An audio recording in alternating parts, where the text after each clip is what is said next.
weeks old, you can definitely tell a difference now, right? Like the rootstock, the Maxifort, I mean, I'm surprised that they look pretty shitty. They're strong beneath the soil, though. That's what matters. And the Arbison looks amazing. Looks fine, but I mean, first of all, we didn't get 100% germination. Yeah. We planted 15 seeds of each, and we got 11 of each. And the Arbison came up a lot slower, and like this guy, there's no way that's going to get grafted. That's just the first little seed leaves. Is that brand always purple on the bottom, or do you get chili? No, it's always purple. Okay. Yeah, that's how it's supposed to be. And then another thing that you'll notice is that they're not all the same size, right? So one thing with side grafting that Mike Collins was saying is that you can graft plants of slightly differing sizes together. And then you can also graft plants that are bigger than you can for top grafting.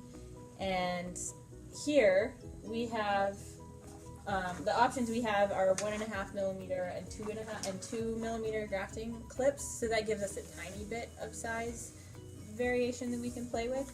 But mostly we just have to match up the fruiting stock stem size and the rootstock stem sizes.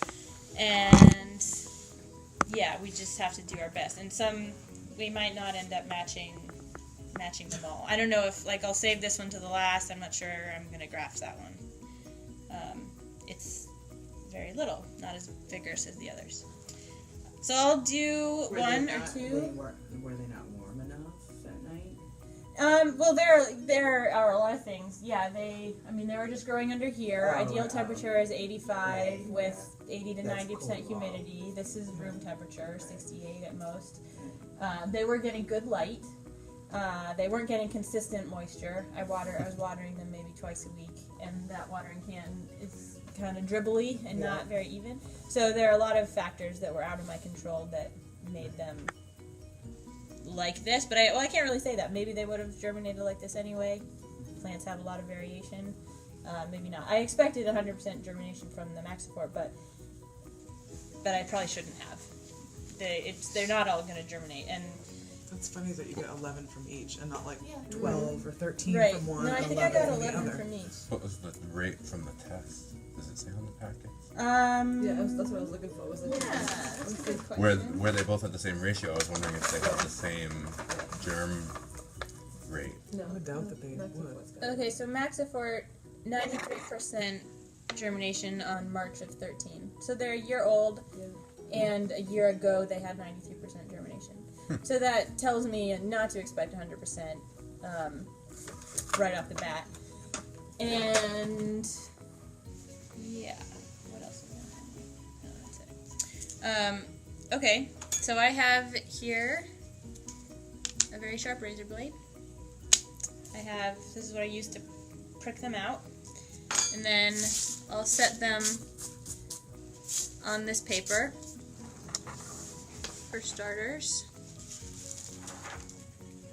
This is good to keep. I mean, I want to keep the lab clean. I don't want to make the lab a mess, so I'm going to try and keep it clean for the plants anyhow.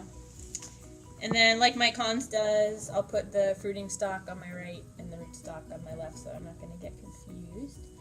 And I'm just going to try and look for two plants with similar sized stems. Match them up.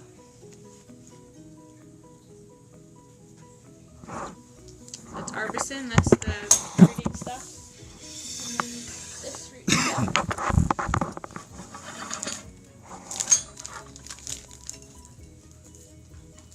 Maybe not.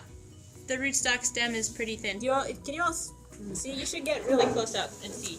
I think. Now, should you water those like an hour or two before? I did. To help the soil. Yeah, I did. Typically, I'll be using soil blocks, which are the same diameter. So I'm going to go for some. This anyway, because you're I'm going to dump it on the floor. Yeah, thanks. I think I might use this guy instead. Those look about right. And then I'm going to see which clip I should use, or which sleeve I should use. I think I should use 1.5, but let's just hold it up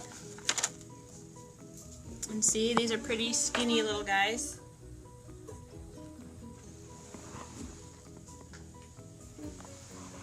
And I think maybe I should use 2.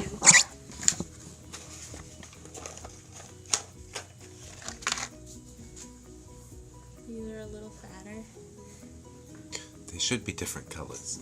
Yeah, that would make it easy. Yeah, I'm gonna use the 2mm clip because that fits pretty well on there. So, when you're, it's important to have, I mean, today it doesn't so much matter. I want you all to get to try this if you want to.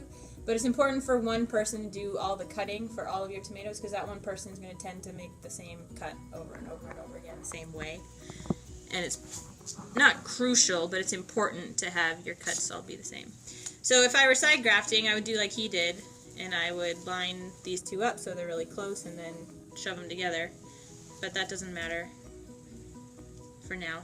I'm going to cut the cotyledons off of the rootstock. And then I'm going to make a roughly 60 or steeper degree cut on the rootstock. So does a degree matter? Just as long as they Doesn't so much matter. line up? You could cut More straight surface. across if you want. Yeah, but Just yeah, gives more you more surface area. surface. Exactly. Oh, I see. So that's the top of my rootstock. I don't need it. I'm going to cut the fruiting stalk below the cotyledons at roughly the same angle.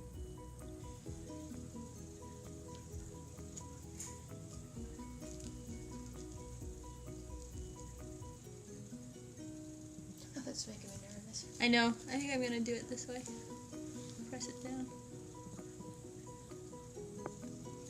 Okay. Now I have a top and bottom. Take my 2mm sleeve. If the new flat surfaces got any soil or dust or anything on them, is it okay to rinse them off, or is it not necessary? Or I think it's not necessary, but that's something that I'll learn through trial and error. okay. But I don't think it's necessary. And there, they touch, and gravity is holding the top, pushing the top down onto the bottom, and I'm going to try and disturb it as little as possible. You need this? Oh, yeah, the soil. Let's put it there. Yeah. I just got this ready so I could fill the cells.